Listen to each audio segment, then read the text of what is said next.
Estamos novamente aqui num programa mais ou menos mensal de divulgação e esclarecimento sobre algumas patologias que afetam o sistema osteomuscular, algumas doenças reumatológicas, e hoje eu escolhi especialmente um assunto relevante pela frequência que afeta a população. Antigamente conhecida como bursite trocantérica, uma inflamação num saquinho na região do quadril lateral, hoje chamada de síndrome dolorosa do trocânter maior, porque se identificou que muitas vezes nessas síndromes não existe bursite, ou a bursite tem um papel menor, e sim uma tendinose de tendões do glúteo médio e mínimo que sofrem processo de lesão ao longo do tempo. Qual a relevância desse assunto,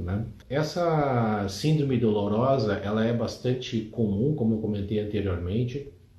Ela pode afetar 10 a 25% da população, e por isso a minha experiência em consultório é que ela realmente é muito frequente. Essa síndrome, então, afeta mais mulheres. A literatura fala em 4 mulheres para 1 homem. E é uma doença que afeta pessoas com mais de 40 anos. Em média, as pessoas estão entre 40 e 60 anos. Esse quadro, então, é um quadro doloroso, de causa não tão esclarecida até o momento. Existem alguns fatores de risco para essa síndrome dolorosa. Ser mulher é um fator de risco para ela, obesidade também é um fator de risco, então estar acima do peso contribui para essa síndrome. Também atividades que envolvam subir muito, correr, também aumentando o treino, também situações de ficar com a perna muito cruzada uma sobre a outra, são fatores de risco já conhecidos dessa síndrome dolorosa. O que está, assim, do ponto de vista anatômico, da região sendo mais afetado? Então, basicamente, nós temos nessa região do trocânter vários tendões que se inserem, mas 2 tendões frequentemente estão alterados, estão com problema, que é o tendão do glúteo médio e o tendão do glúteo mínimo. Esses tendões têm como função principal fazer a abdução do quadril, ou seja, a abertura lateral do quadril para fora, juntamente com a perna. Então, essa é a principal função desses tendões, e são esses tendões que frequentemente estão afetados. Eles sofrem uma insuficiência, E a principal causa da insuficiência se imagina que sejam lesões repetitivas, excessivo uso desses tendões ao longo da vida, gerando uma insuficiência tecidual e um processo dolorido. Algumas vezes a bursa também, nós temos ali em torno de 3 a 4 bursas naquela região, elas também se inflamam, E isso antigamente nós chamávamos de bursite trocantérica. Então é uma dor, o quadro clínico desses pacientes, ele é bastante típico, às vezes com algumas variações, mas a queixa principal desses pacientes é uma dor na região lateral do quadril, junto ao trocânter, na região superior do quadril, e é lateral. Às vezes ela pode se irradiar para trás ou para baixo, imitando às vezes até uma ciática, mas tipicamente a dor é nessa região. Não costuma ser na região também da virilha, na parte anterior do quadril. A dor na parte anterior do quadril deve nos remeter mais para doenças de dentro da articulação coxo-femoral, enquanto que a dor do trocânter, na região trocantérica, é fora da articulação. Os sintomas tipicamente são dores nessa região que pioram ao caminhar, que pioram ao subir. Esses sintomas são intermitentes, Normalmente o paciente tem essa dor de forma indo e voltando. Essa dor também, ela piora ao deitar para o lado dolorido, Então, deitar de lado, pressionando essa região do trocânter ali, piora essa dor. Tipicamente também não há crescimentos na região, Não há tumores ali naquela região visível ou palpável. Se houver até tumores, isso é sinal de alerta, pode ser outra doença. E também, quando não há outras doenças associadas a essa síndrome dolorosa do trocânter maior, a amplitude de movimento, né, a capacidade de abrir a perna, apesar de ser dolorida, ela é ampla, ela é mantida. Isso também é uma característica dessa síndrome trocantérica. Se ela estiver comprometida, isso remete mais a doenças que afetam a parte interna da cartilagem, do quadril, como a osteoartrite, por exemplo, ou o desgaste do quadril. Do ponto de vista, sim, de exame físico, então a característica principal no exame físico que o profissional de saúde identifica é a dor, a palpação com o paciente deitado de lado, com o lado doente para cima, com os joelhos um pouquinho fletidos e o quadril também um pouquinho fletido, é a dor, a palpação da região do trocânter. Essa dor costuma ser mais para trás e mais para cima, tipicamente, mas toda essa região do trocânter é dolorida. O paciente pode entrar também no consultório ou numa clínica tendo uma marcha diferente, né? Que a gente chama de marcha de Trendelenburg, que é uma marcha em que ele não levanta o lado bom para cima, que é normal isso acontecer. Então, ele tem um marchar como se fosse um coxo, assim, né? Olhando a região do trocânter, a gente não identifica nenhum problema. Lembrar que existe uma associação maior dessa síndrome dolorosa com artrose de quadril, com artrose de joelhos, uma associação maior também com doenças no pé. Então isso também é um fator de risco, ter patologias na coluna também, lombar, um desgaste em quadril, um desgaste em joelho, um problema no pé, podem contribuir para o surgimento da síndrome e frequentemente ela está associada a outros problemas osteomusculares que também precisam ser identificados, né?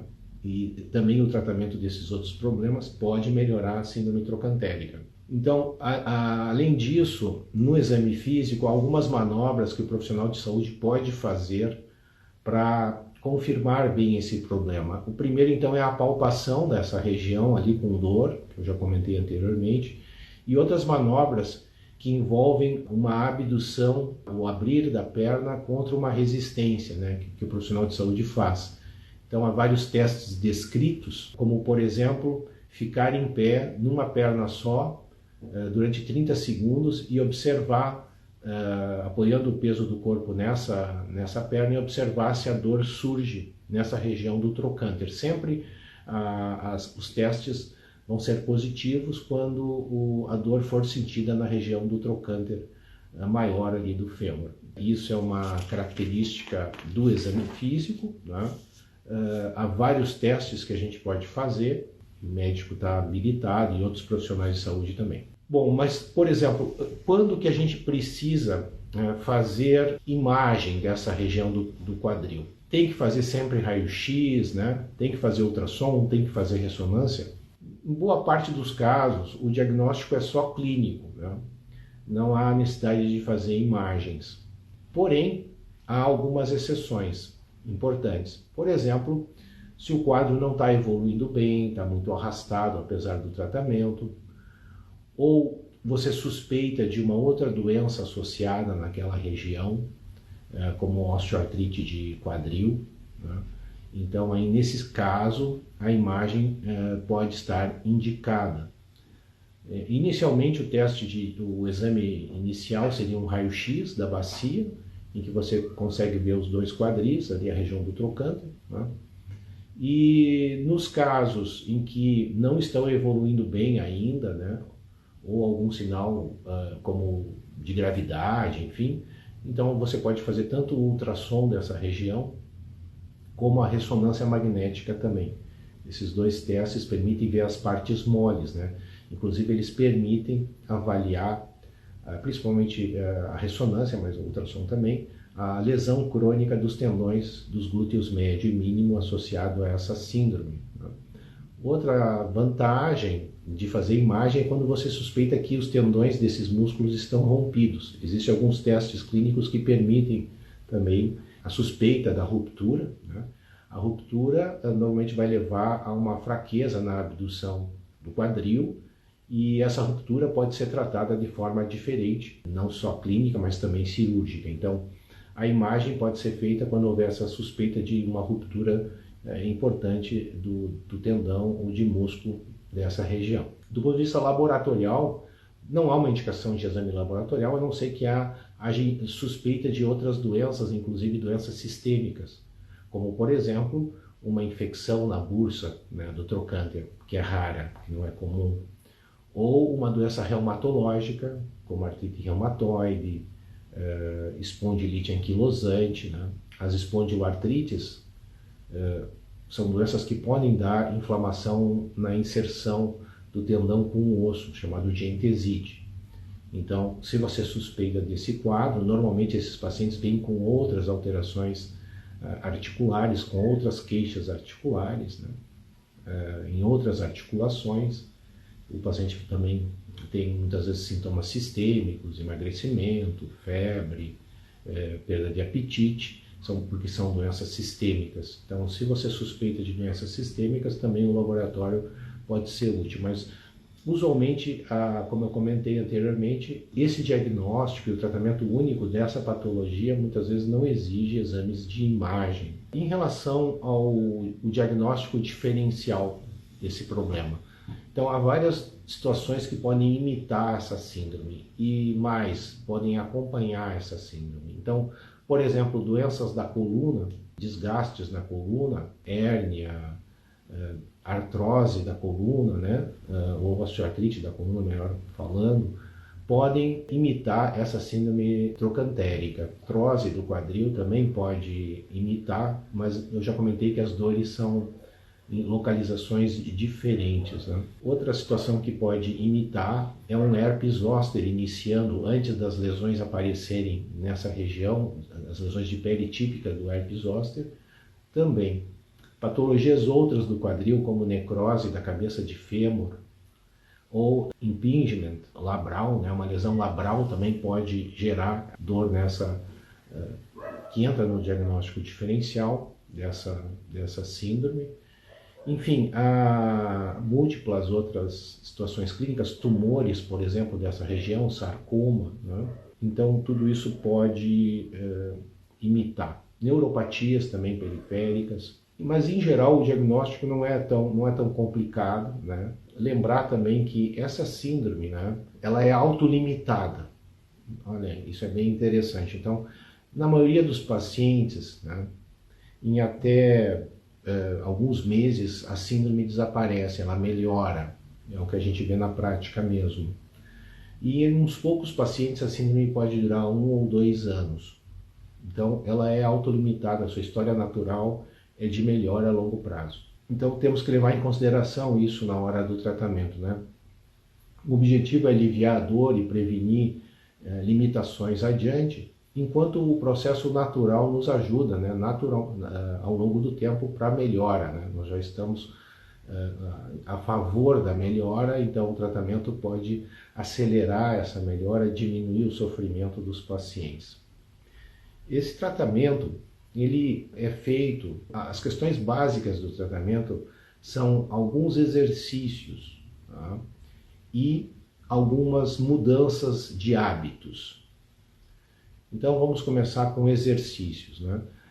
Esses exercícios, eles envolvem muito o reforço dessa musculatura envolvida. Se começa com exercícios isométricos de fortalecimento dos glúteos, né? Glúteo médio e mínimo.